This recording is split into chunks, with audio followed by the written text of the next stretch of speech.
Oh, profundidad de las riquezas de la sabiduría y de la ciencia de Dios. Cuán insondables son sus juicios e inescrutables sus caminos. Porque ¿quién entendió la mente del Señor, o quién fue su consejero, o quién le dio a él primero para que le fuese recompensado? Porque de él y por él y para él son todas las cosas. A él sea la gloria por los siglos. Amén. Qué maravilloso texto, ¿no? De los más importantes en el asunto de la exaltación a nuestro Dios. Este texto es un texto que debemos aprender pues de memoria, y yo sé que muchos lo saben de memoria. Trae este texto el tema de este día de la predicación para cerrar con esta serie de sermones que tienen que ver con los postulados de la Reforma Protestante del siglo XVI.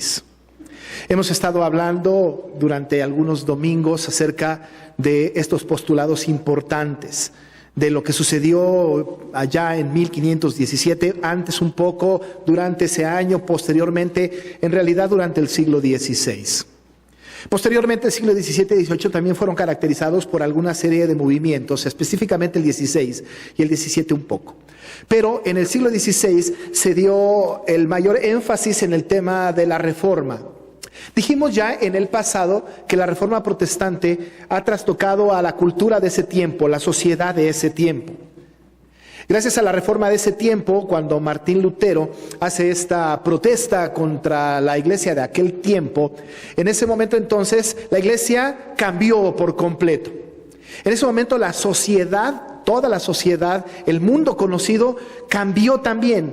Hubo modificación en todos los ámbitos de la sociedad, decíamos ya, en la política, en la educación, desde luego en la religión, en las artes. Pudiésemos decir, como lo hemos dicho, que el mundo pudiese tener su historia antes de la Reforma y después de la Reforma. Después de la Reforma Protestante el mundo ya no siguió siendo igual. Nosotros tenemos una herencia reformada, una gran herencia reformada, y agradecemos mucho al Señor porque en ese tiempo movió las circunstancias y a las personas adecuadas para que nosotros tuviésemos el día de hoy este principio reformador en donde ya tenemos acceso a la palabra y en donde tenemos el concepto bíblico de la salvación. Dijimos en el pasado que la salvación era un tema importante en ese tiempo. Estaba en boca de mucha gente, credo y la gente que no era del credo. El tema de la salvación era tan importante porque había preguntas como: ¿cómo obtengo la salvación de mi alma? ¿Quién me da la salvación? ¿Me la tengo que ganar? ¿Cuántos méritos tengo que hacer para ser salvo? ¿Dónde se me informa de esto? ¿Quién es el poseedor de la salvación y quién la otorga? ¿A quién le debemos este favor de la salvación? Esas preguntas estaban pues en el ambiente, y el clero astutamente y manipuladoramente gobernaba la voluntad del pueblo, y ellos determinaban, el clero, qué cosas con la salvación. Y ellos decían: la iglesia otorga la salvación, haces buenas obras y puedes ser salvo.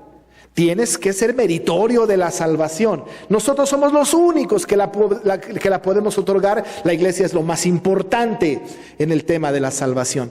La gente poco conocedora de la palabra, porque no tenía acceso a la palabra, pues estaba medianamente convencida de esto. Pero los grandes estudiosos dentro del clero, como Lutero y como otros, empezaron a estudiar la Biblia y se empezaron a dar cuenta de cuán equivocados estaban. Y empezaron a notar entonces que las tradiciones, las reliquias, todas las cosas que había alrededor no eran tan importantes. Y entonces ellos determinaron: no es esto, solo la Escritura. Y sale el primer postulado de la Reforma: solo la Escritura. Aquí en la Escritura es donde encontramos la información de la salvación. Es la única que tiene autoridad, porque toda la Escritura es útil, es inspirada por Dios y es útil. Encontraron en la palabra la autoridad completa.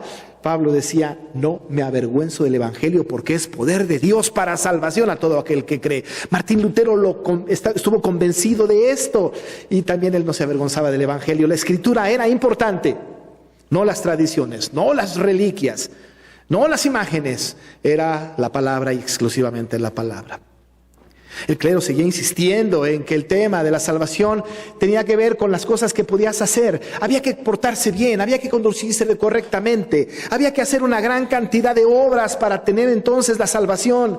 Y entonces los postulados empezaron a cobrar sentido y dijeron, no es por obras. Pablo dice que no es por obras en Efesios 2, 8, 9 y 10, 8 y 9 específicamente.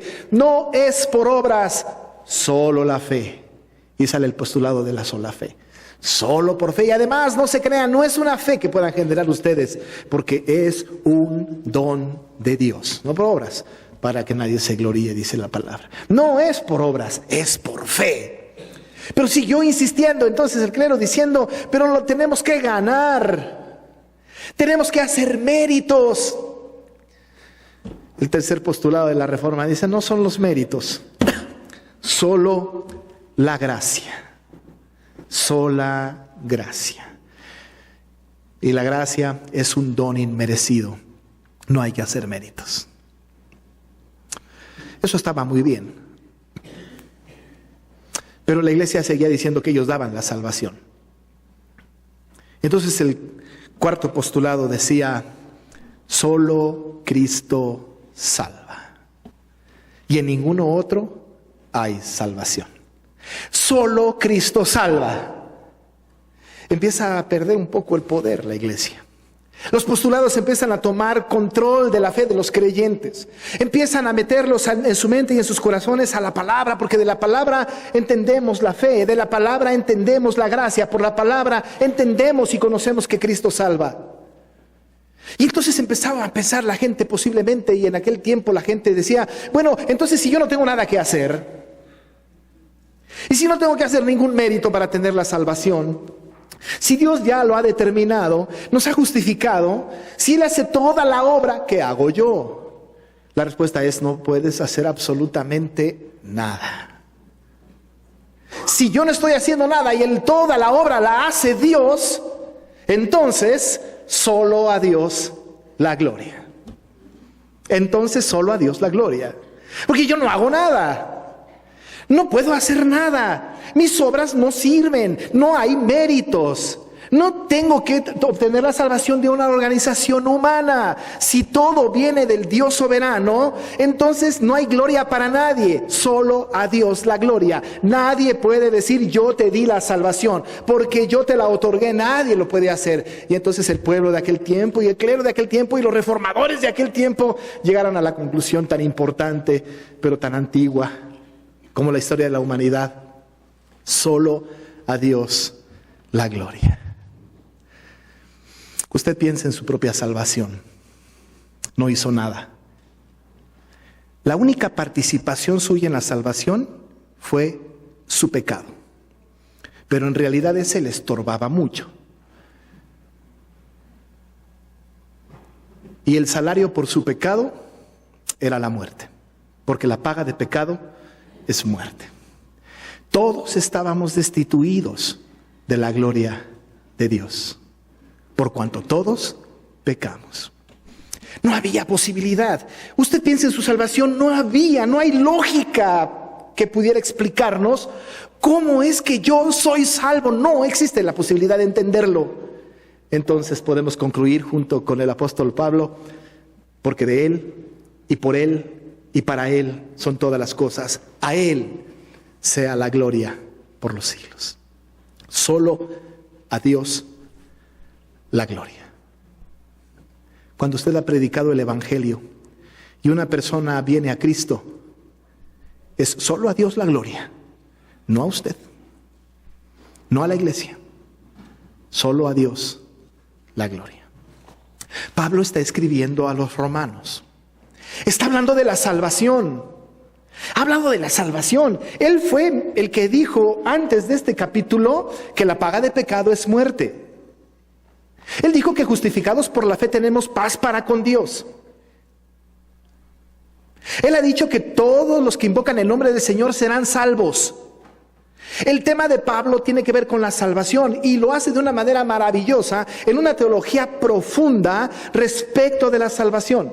Y recién el contexto inmediato anterior tiene que ver con la salvación a los gentiles y con la salvación de los judíos. La salvación de Israel, pero también la salvación de los judíos, de los gentiles.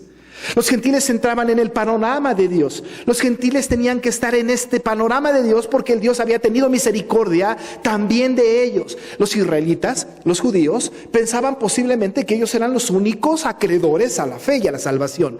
Quizá pensaban ellos, nosotros somos los que tenemos riquísimas promesas. Somos el pueblo escogido. Dios nos eligió a nosotros y de nosotros vino el Salvador. Cristo es el Salvador, pero es el Salvador de Israel.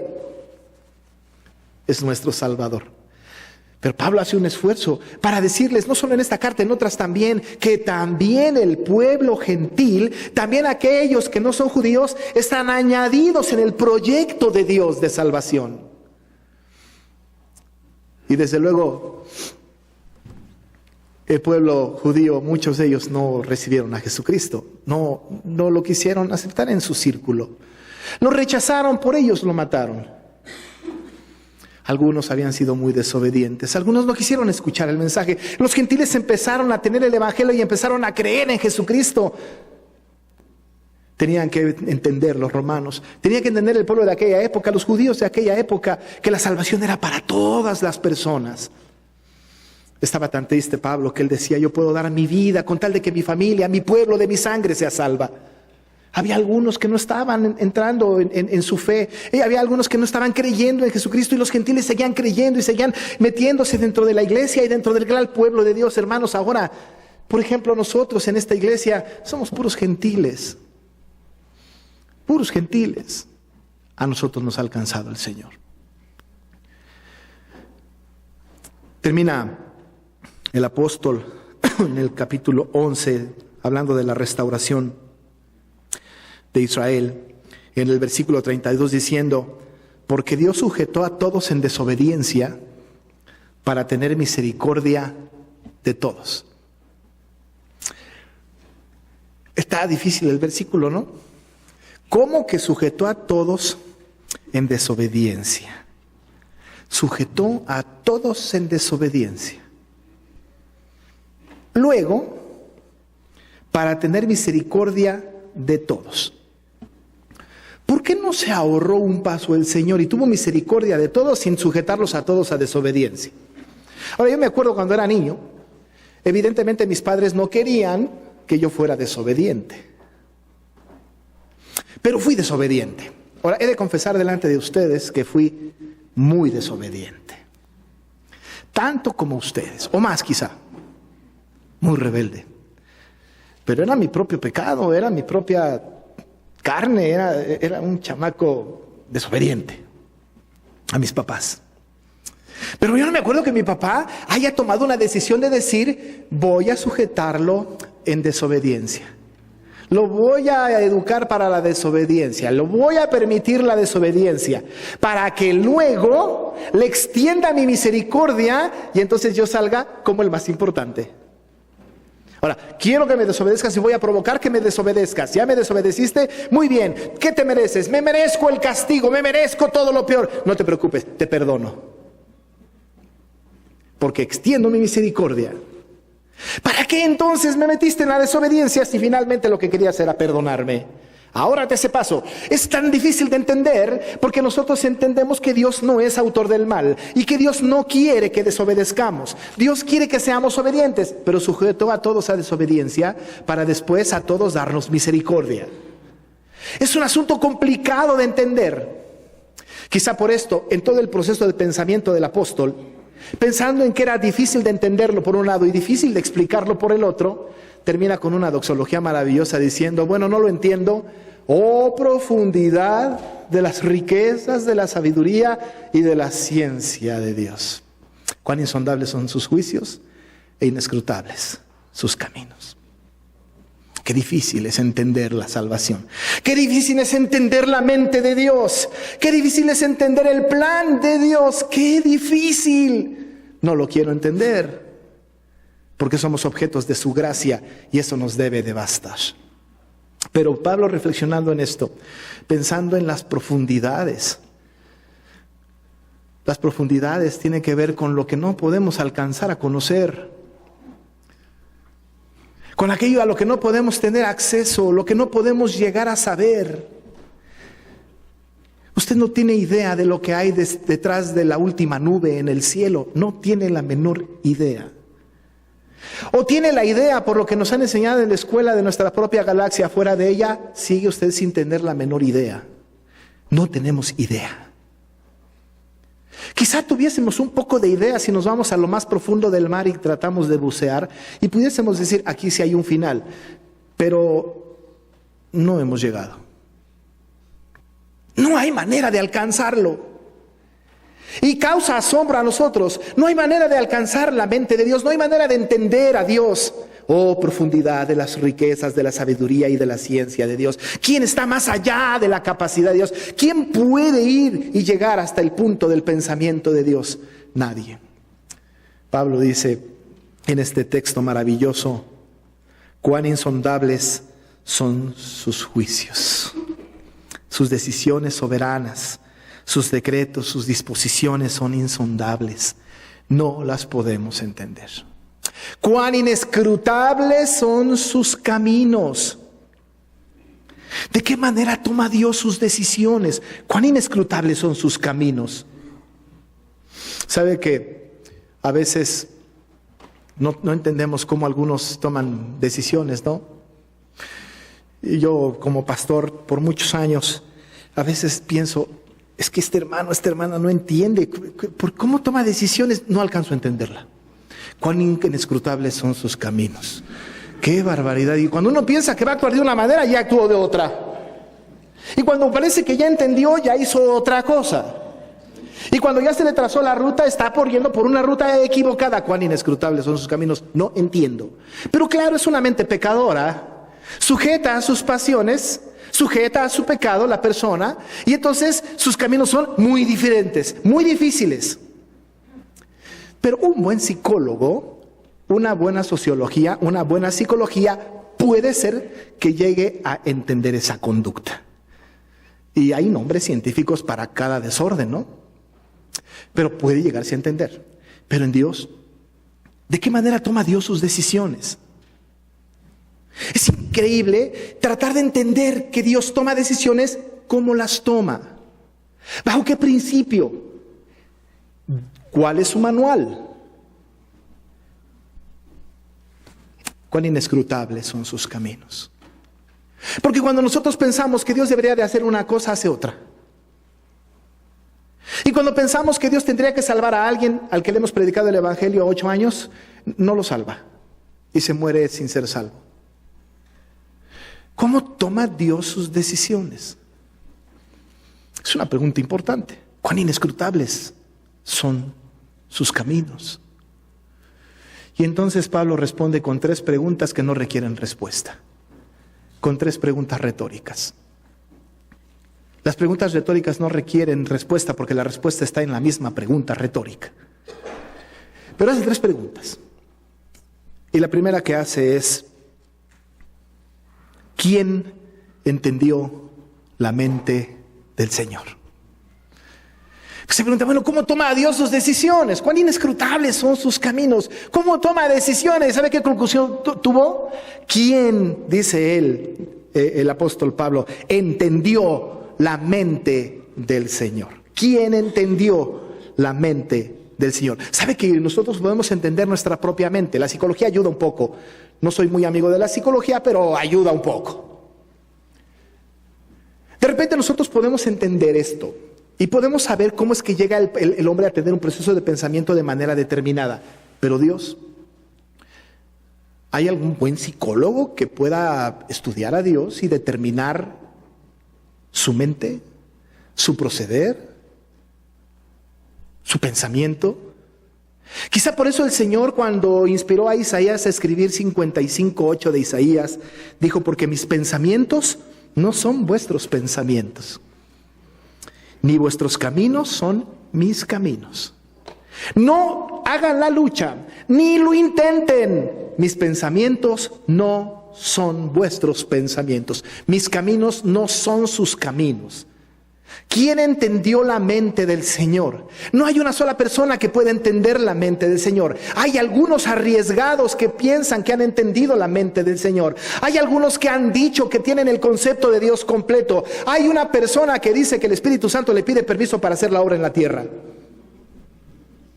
porque ella entendió la mente del Señor. ¿Pero quién la entendió? La respuesta obligada en esta pregunta retórica es nadie. Tiene que ser la respuesta obligada. Absolutamente nadie, porque sus caminos son inescrutables. Nadie entendió la mente del Señor. Pero, ¿quién fue su consejero? Y esa es la segunda pregunta. ¿Quién entendió la mente del Señor? Nadie. ¿Quién fue su consejero? Todos nosotros hemos conocido personas sabias, muy conocedoras, intelectuales, que conocen muchas cosas. Yo llevo predicando muchos años, dando clases muchos años. No lo hago bien, pero trato de hacerlo bien. Pero todo lo que yo predico y todo lo que yo enseño, amado hermano, todas son ideas prestadas. Casi nada es de mi creación. ¿Por qué? Porque estoy influenciado fuertemente por un pastor o por un libro, un texto. Estoy influenciado por algo que leí, algo que vi. Es decir, que el mundo ha provisto para mi información, que yo lo único que hago es acomodarla para presentarla. Y todos los que estamos aquí, ninguno de nosotros puede decir que no tuvo una influencia de alguna manera. Ahora, cualquier persona sabia, cualquier persona con una característica, un buen profesional, un doctor en alguna disciplina, tuvo que haber tenido un consejo anterior para llegar a su conocimiento absoluto. Porque nadie llegó al conocimiento que tiene en su profesión con un tronar de dedos. Tuvo que pasar por la escuela y tuvo que tener un profesor, una profesora, los padres desde pequeño, un libro, un texto, algo que vio. Pero todos estamos influenciados por algo del pasado. Alguien nos aconsejó, alguien nos orilló, alguien nos dijo. Pero Dios, ¿quién le dijo? ¿A qué escuela fue? ¿Qué grado tiene? ¿Quién le aconsejó? Dice el apóstol, ¿o quién fue su consejero? ¿Cuán inescrutables son sus caminos? ¿Quién fue su consejero? ¿Quién le aconsejó? La respuesta es nadie. Estamos hablando todavía en el ámbito de la salvación. Pablo está hablando de la salvación. ¿Quién le dio a él un consejo para salvar a alguien? ¿Alguien le aconsejó para salvarme a mí? ¿Alguno de ustedes fue? Alguien le dijo, Señor, mira, te damos un buen consejo, sálvalo. Él escuchó un consejo para salvarme, trajo a todos sus ángeles, comandados quizá por Gabriel, y entonces les dijo, por favor, vamos a hacer una votación, aquí están todos estos, ¿por quién votan para ser salvo? ¿Qué consejo me dan para salvar a la humanidad? ¿Qué consejo me dan para que Cristo muera? ¿Quién fue su consejero? La respuesta es nadie, nadie. Cuán inescrutables, ¿no?, son sus caminos, cuán insondables sus juicios, porque nadie fue su consejero. Nadie. Isaías 40:13, parece que de ahí toma Pablo este pensamiento y dice, ¿quién enseñó al Espíritu de Jehová o le aconsejó enseñándole? La respuesta, amado hermano, es nadie. Nosotros a veces queremos hacer esto, ¿no es cierto? Queremos aconsejar a Dios. Desde luego que tenemos que orar por aquellas personas que no son salvas. Es nuestra responsabilidad, ¿no es cierto? Y oramos, y Señor, por favor, te pedimos en el nombre de Jesús, ten misericordia de mi vecino, de mi hermano, de mi padre, de mi hijo, de lo que sea. Y pedimos al Señor con toda nuestra fe por la salvación de aquel. Pero no le decimos, Señor, mira, te vamos a dar un buen consejo, sálvalo a él. Te conviene para tu reino. ¿No es cierto que a veces nosotros tenemos amistades, parientes, gente que a veces se conduce muchísimo mejor que los cristianos y decimos cosas, ya lo he dicho antes, decimos cosas como, a este lo único que le hace falta es ser cristiano? Pues es lo más importante. Porque con toda y su conducta, si no cree en Cristo, se va a ir al infierno. Pero podemos llegar con Dios y decirle, mira, un buen consejo, este hombre tiene dinero, es muy bueno, tiene una buena obra, hace una buena obra, nos conviene en el reino. Ahí te lo encargo. ¿Quién fue su consejero? Él es soberano para salvar a quien quiere. Él ha dicho en su palabra, en el mismo libro de los Romanos, yo tendré misericordia de quien quiera tener misericordia, y me compadeceré de quien yo quiera compadecerme. ¿Cómo le va a decir la pieza de barro al alfarero, no me hagas como me estás haciendo? Yo sabré a quién, y nadie me aconseja. Pablo, pensando en esto, entonces, sacando conclusiones de la sabiduría, la inteligencia, el pensamiento de Dios es profundo. Sus juicios son tan profundos, sus caminos tan inescrutables. Entonces dice, pues ¿quién entendió la mente de Dios? Nadie. ¿Quién fue su consejero? Nadie. Pero luego el apóstol pregunta, ¿Dios le debe algo a alguien? Porque dice, ¿quién le dio a él primero para que le fuese recompensado? ¿Es que nosotros hemos hecho algo para el Señor y ahora Él nos debe? ¿Quién le dio a Él primero para después decir, Señor, me debes? Yo ya hice, ahora dame. Yo ya te di, ahora ponme. Yo ya participé, ahora bendíceme. ¿Quién le dio a Él primero para que le fuese recompensado? Dice el apóstol Pablo. ¿Quién? Señor, he orado tanto, he hecho tanto, me he entregado a ti, he hecho grandes promesas, me he comprometido contigo para que tú salves a fulano de tal, ya hice toda mi parte. Te toca a ti. Ahora a ti te toca salvarlo. Pero ¿quién le dio a él primero para que le fuese recompensado? ¿Cómo nosotros podemos tener a Dios como deudor? ¿Cómo nosotros podemos exigirle al Señor que Él actúe a partir de lo que nosotros hemos hecho? Job estuvo muy mal, ¿no es cierto? Satanás vino con Dios y pidió permiso para tentar a Job. Le dio la oportunidad sin tocar su vida y entonces Satanás fue tentado. Es maravilloso Job, gran paciente, en sentido de la paciencia, ¿no? Un hombre maravilloso, pero un día quiso contender contra el Señor. Y le dijo el Señor, en un torbellino, cíñete como varón los lomos, porque ¿quién oscurece el consejo de Jehová? Cíñete como varón los lomos. Yo te voy a preguntar, tú me vas a contestar. ¿Dónde estabas tú cuando hice la tierra? Házmelo saber si tienes inteligencia. Y después de esta pregunta, un montón de preguntas, una tras otra. Una tras otra. Hasta que llega a este capítulo 41, 11 de Job, cuando le dice, ¿quién me ha dado a mí primero para que yo le restituya? Todo lo que hay debajo del cielo es mío. Todo lo que hay debajo del cielo es mío. ¿Quién me ha dado a mí primero para que yo le restituya? En realidad, si alguien tiene que deberle a alguien, somos nosotros a Dios. Jamás Dios nos debe a nosotros nada. Señor, yo eduqué a mis hijos en tus caminos. Los llevé por tus caminos. Fueron adolescentes, se apartaron. Fueron jóvenes, se alejaron. Pero Señor, yo he hecho todo. Te toca salvarlos. Es tu obligación salvarlos. Además, en tu palabra dices que si creo en el Señor Jesucristo seré salvo yo y toda mi casa. Así es que cumple tu parte. Pero ¿quién le dio a él primero para que le fuese recompensado?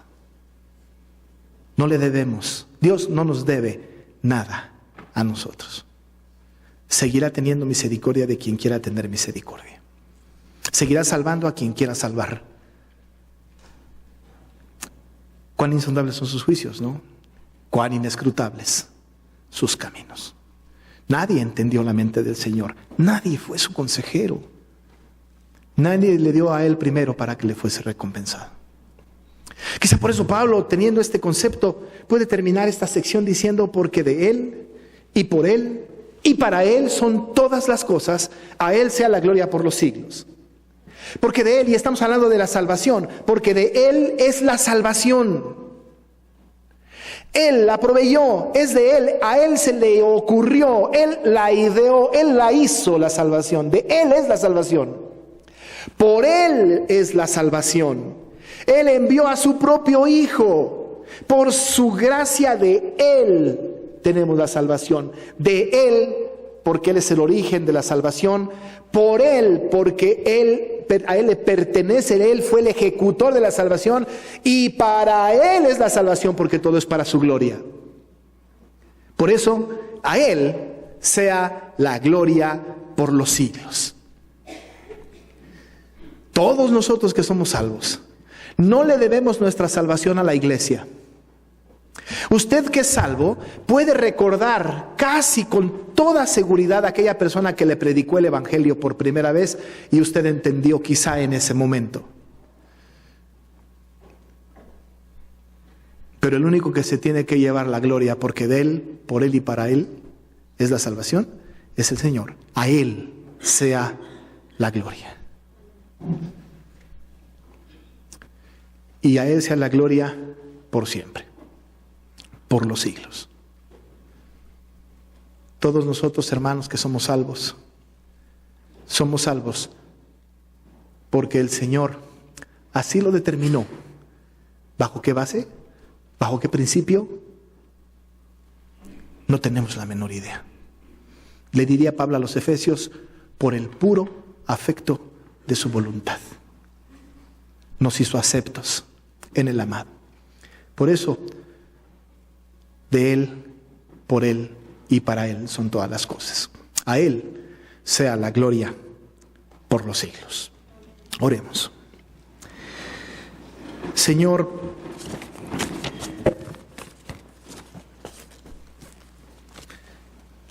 tus riquezas, tu sabiduría, tu conocimiento, qué profundos son. Cuán insondables tus juicios e inescrutables tus caminos. ¿Cómo actúas? ¿Cómo le haces? ¿Cómo es que tomas las decisiones? No lo podemos entender, no lo queremos entender, porque ¿quién entendió tu mente? Nadie.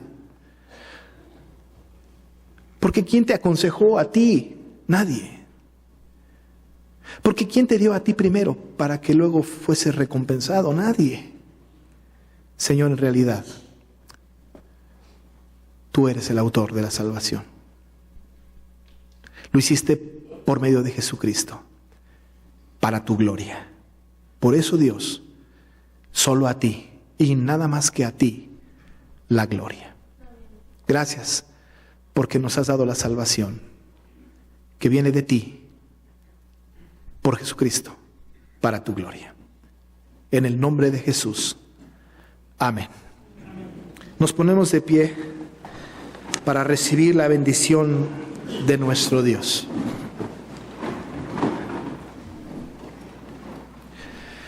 Y ahora que la gracia de nuestro Señor Jesucristo, el amor de Dios el Padre y la comunión con el Espíritu Santo sea con cada uno de ustedes, desde ahora y para siempre. Amén.